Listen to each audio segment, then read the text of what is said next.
ahead. Joining us now, Republican Congressman Adam Kinzinger of Illinois. He's a member of the Select Committee investigating the January 6th attack on the Capitol. Very good to have you on the show. If you could explain this hold that these extremists have on Kev. Yeah, I mean, it blows me away every day, but I guess I'm kind of not really surprised anymore. Look, I think it really comes to this. There's the Mitch McConnell way, which is, who's this Trump guy you talk about? I've never heard of him. And then there's the Kevin McCarthy way. And Kevin, the only place he has to go is to the speakership. He's not going to be a U.S. senator. He's not going to be governor. He's not going to be president. That is what he desperately needs. And I think he made the decision a week or two after January 6th. He was the guy that literally brought Donald Trump back to political life. Donald Trump was down in Mar-a-Lago, kind of like rage press releasing. Nobody was paying attention to him. And Kevin McCarthy shows up, takes the paddles, and brings him back to life with that picture. I think he made the decision that I'm going to embrace Donald Trump so that I can become speaker over the next 2 years. And there is no doubt that people like Marjorie Taylor Greene, with crazy tweets and crazy things she says, has a hold on the base and can threaten his power. So he's hugging it. As I said in the tweet, he's hugging a skunk. You're going to get sprayed. But that's his decision. What I don't understand, Adam, obviously, is that there are people more conservative, less radical in your caucus who will also be deciding whether Kevin McCarthy is Speaker of the House or not. And there, I usually found, at least when I was there, that if a speaker lurched one way too far, he was always pulled back to the more or less the center right, by people on the other side. So I'm just curious, are there members in the GOP caucus that don't want Kevin McCarthy to bow and scrape to the conspiracy theory caucus? Yeah, you make a really great point, because they're not the loud ones. These aren't the ones that, tweet all the time. They're not the ones that are going to, talk about Jewish space lasers and make, crazy racist jokes just so that they can get more Twitter followers because they don't take governing seriously. These are actually members of Congress that take governing seriously, agree or disagree with what they want to govern.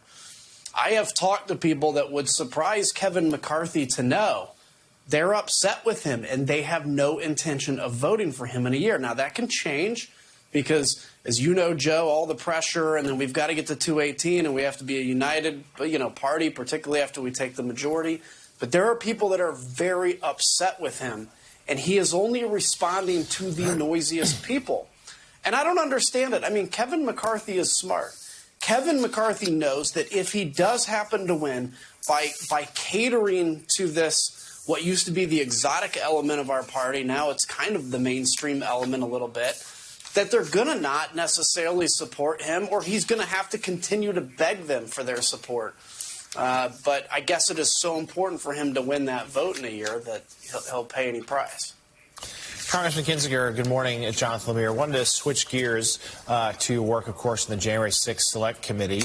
One of your fellow members, Congressman Schiff, said yesterday that he anticipates there'll be a decision this week on a contempt referral for Mark Meadows, who, of course, was former President Trump's chief of staff and who, to this point, has not cooperated with the proceedings there. Give us an update as to where that stands. Do you think that is appropriate, and could others beyond Meadows also see a criminal contempt referral?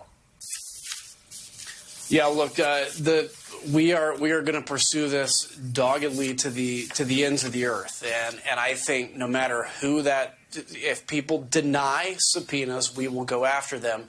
I expect that there is going to be movement, particularly on Mark Meadows, that we'll know about shortly in the next day, next 2 days or so. And I think, the people will be very pleased with that. The bottom line is this committee is going to get to answers. We're going to do what we need to do. We're not going to rush anything, but we're also going to make sure we're not allowing, Trump and his folks to drag this out to get to the end of this Congress. We are going to get this done. So I expect some updates this week for sure. And I think, we'll get to a successful conclusion with Mark Meadows.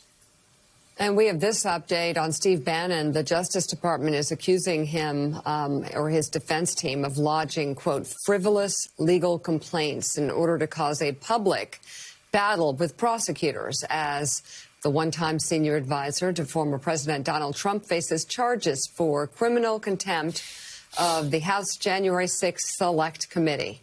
Politico reporting prosecutors said in a filing last night an attorney for Bannon had repeatedly rebuffed their efforts to negotiate an evidence-sharing agreement, a standard part of the process in criminal trials. Instead, the prosecution said Bannon's defense used a public court filing on Wednesday and a statement to the Washington Post to complain about the case. A prosecutor writes in court documents, quote, the defense's misleading claims, failure to confer, unexplained wholesale opposition, and extrajudicial statements make clear the defense's real purpose: to abuse criminal discovery to try this case in the media rather than in the court. Bannon has said publicly he intends to use his court proceedings as a forum to do battle with Democratic leaders and the DOJ. The next hearing is set for December 7th. So, Adam, this isn't really a surprise. People who worked with Bannon in the White House and outside of the White House told me after all this went down that he couldn't be happier. All he wants is attention. They call him a gadfly. And so, yeah, if he gets attention going to jail, that's just fine with him. Yeah, it's probably true. Look, I mean, what Trump called him sloppy Steve, and within like 6 months, he's back, trying to do Trump's bidding. That's what by the way, that is something that I don't understand about any of this dynamic that occurs around Donald Trump, how he can just unleash on people and yet they still kind of come crawling back. But with Steve Bannon, yeah, he wants the attention. It's the death of shame. There's no shame in him. He doesn't care if he has a criminal record. He cares if people listen to his friggin' podcast. That's what matters to him. Podcast and do I get followers on whatever he's using. And so, look, but it sent a very serious message, I think, to anybody else that is, Jeffrey Clark, et cetera, thinking of denying the January 6th committee's legitimate ability to get to the bottom of what the American people deserve to know. And I think regardless, Steve may want to go out and be a little celebrity with his little whatever he's got going on, his little podcast. But there are people that don't want to go to jail, that don't want a criminal record.